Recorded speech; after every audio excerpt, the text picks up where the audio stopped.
Hi, Jess Wyhe. I'm just ceding my time to Jon Cummings. Thank you. Good evening, everybody. A few weeks ago, I spoke to you with pride and appreciation for the support our son Jason received from teachers and administrators at Westlake High between 2017 and 2020. They were years during which Jason began his medical transition with hormones and then surgery, and during which his school, his friends, and his broader school community all created an environment in which he could live authentically, become a leader, and thrive academically and socially. Cloe Cole.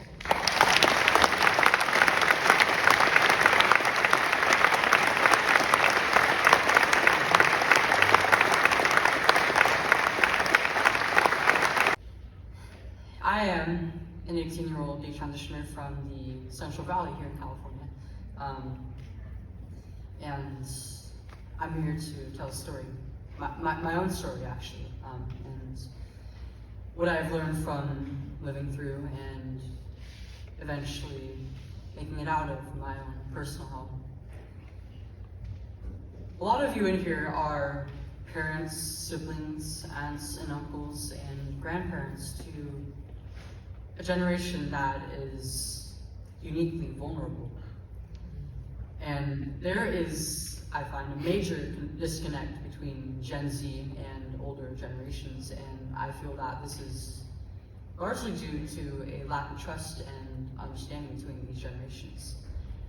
I speak in hopes of bridging the gap and educating the older generations of what is going on with the younger generation, because this is a critical period of time when that understanding and compassion is needed, because our youth are in grave danger.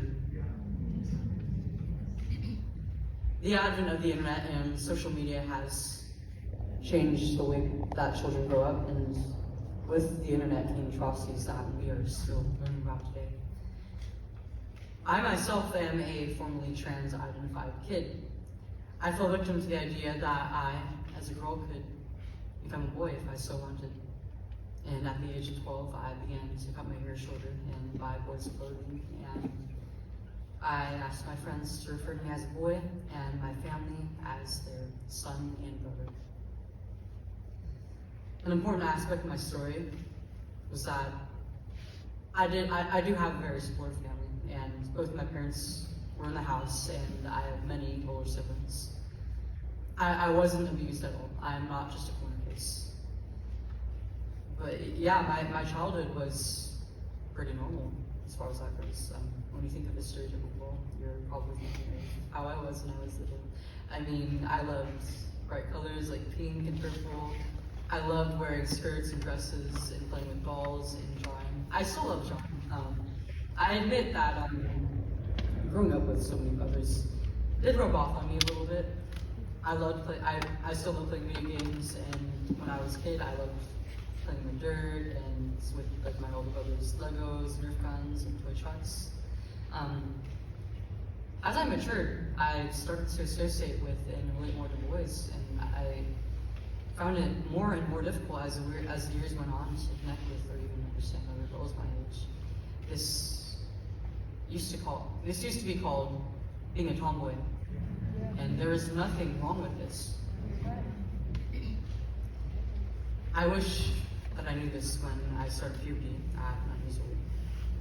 From a very young age, I dealt with both my peers and the adults around me making uncomfortable and sometimes hurtful comments on my developing body. And I moved neighborhoods before starting middle school, and I turned to the internet because I had so few friends in person. Little did I know that as soon as I made my first Instagram account at 11, the algorithm would present to me trans-identifying kids, unachievable body standards for women, and even softcore porn. Unfortunately, the things that I saw on the internet and social media did not just extend to imagery. The algorithms on social media like Instagram and Tumblr very easily pigeonhole people into echo chambers, and kids are just not socially aware enough to realize what is going on. I was captured by woke ideologies without even realizing that there was such a thing. One of the most damaging aspects of these pervasive ideologies is modern day feminism, which feminism used to be about empowering women and understanding that we're powerful in ways that men could not even begin to imagine. It used to be about the idea that we're not just stereotypes. It used to mean that women can make our own future and deserve not just a place in the world, but to be leaders in it. And the so-called intersectional feminism of today has completely thrown these ideas out the window.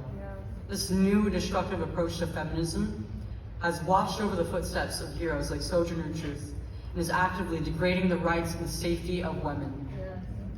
Intersectional feminism not only does that, but it also infringes upon the rights of others and has devolved into a men's rights movement. I have a feeling that not a single woman in this room wants to see a man in a way using our restrooms and locker facilities. These are all ideas that I was unknowingly indoctrinating myself into at 11 years old. I think any girl that age would despise growing into a woman. If that was her idea of womanhood, I decided that I wanted nothing to do with womanhood anymore, and that I wanted out. And from the internet, I learned that there was a way out. I left a letter to my parents on the living room table, explaining to them that I am no longer their daughter. Instead, I am their son. They had no idea what to do with me. They loved me and they wanted to support me. So they did what most parents do when a child is suffering from a mental health problem. They brought me to, they sought professional help for me. And that ended up being the biggest mistake that my parents and many parents around the world really, the doctors that we went to, they weren't really doctors. They were liars. I was not suicidal, but my doctors did not hesitate to coerce them into medicalizing me with cross-sex hormones, and they cited faulty suicide statistics that are just not scientific. They gave them a very simple question. Would you rather have a live son or a dead daughter?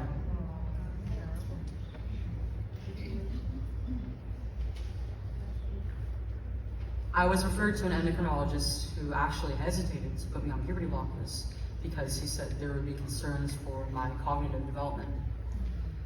My so-called gender specialist expressed frustration with this and referred me to another who immediately affirmed and prescribed blockers as well as cross-sex hormones to me at only 13 years old.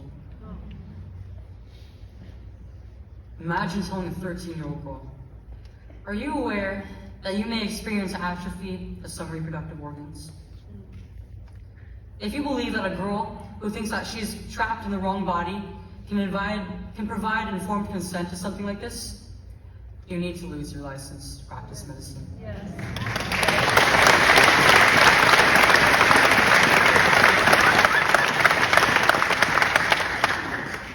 I didn't understand that this decision would permanently impact my overall health.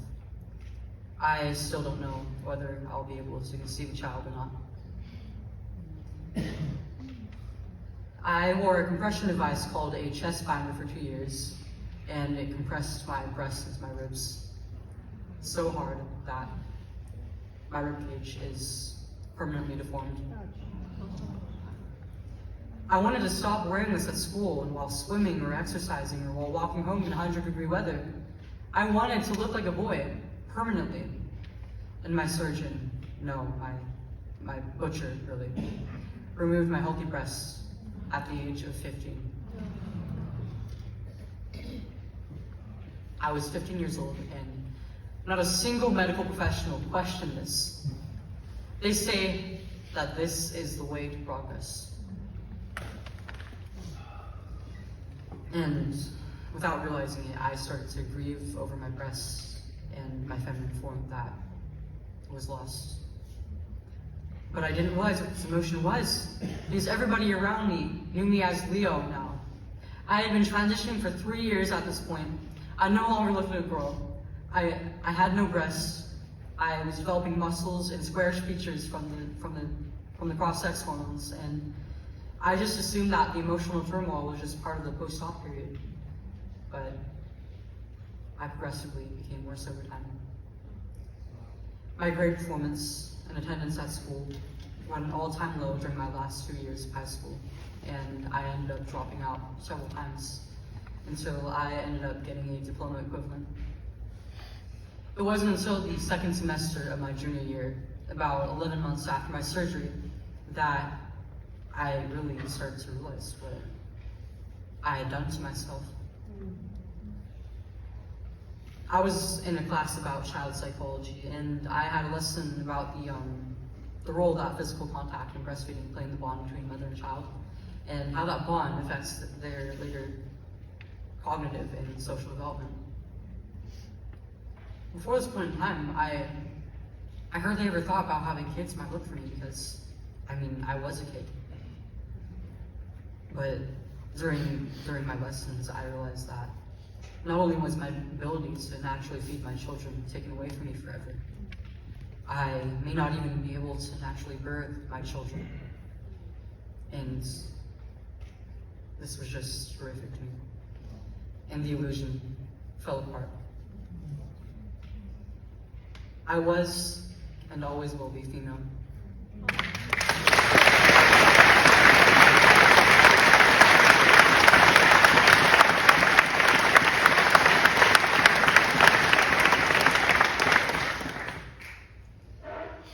So the next question would be, what are we able to do about this?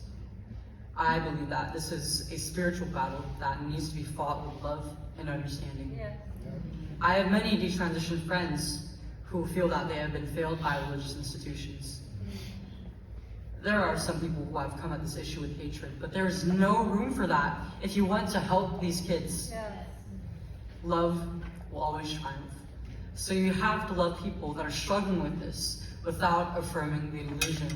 Right. I've met many parents who have children who are struggling with the social contagion. And to many, this situation just feels hopeless. There's parents who have lost custody of their children because they refuse to affirm their child's transgender identity. But the biggest reason that we've gotten to this point is because many of us were unaware of this in the first place. We all need to be aware. We need to keep tabs on politics, and especially local and state level politics and legislature. Parents and caretakers need to keep a close eye on their children, make sure that they're involved in their community, and that they're active in a sport or a hobby. And the next step would be to educate our community and in helping these kids without ostracizing them. I've met many transgender people and detransitioners who have been failed by Christian family members and churches, and many of them actually shot me down when I told them that I was speaking at a church. I think that Christians need to do better in this regard. I think we all know this.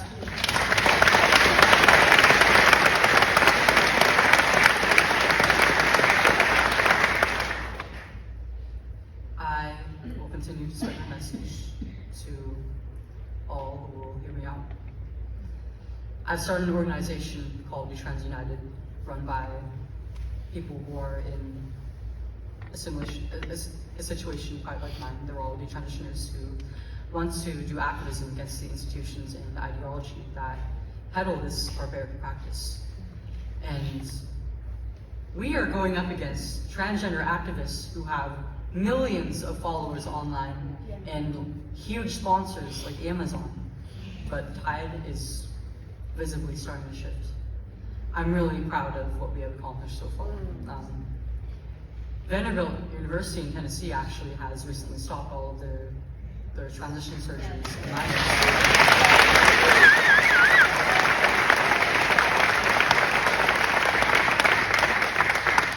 I think it's safe to say that we are winning, and I'll be in this fight until no more children are being transitioned and subjected to medical experimentation.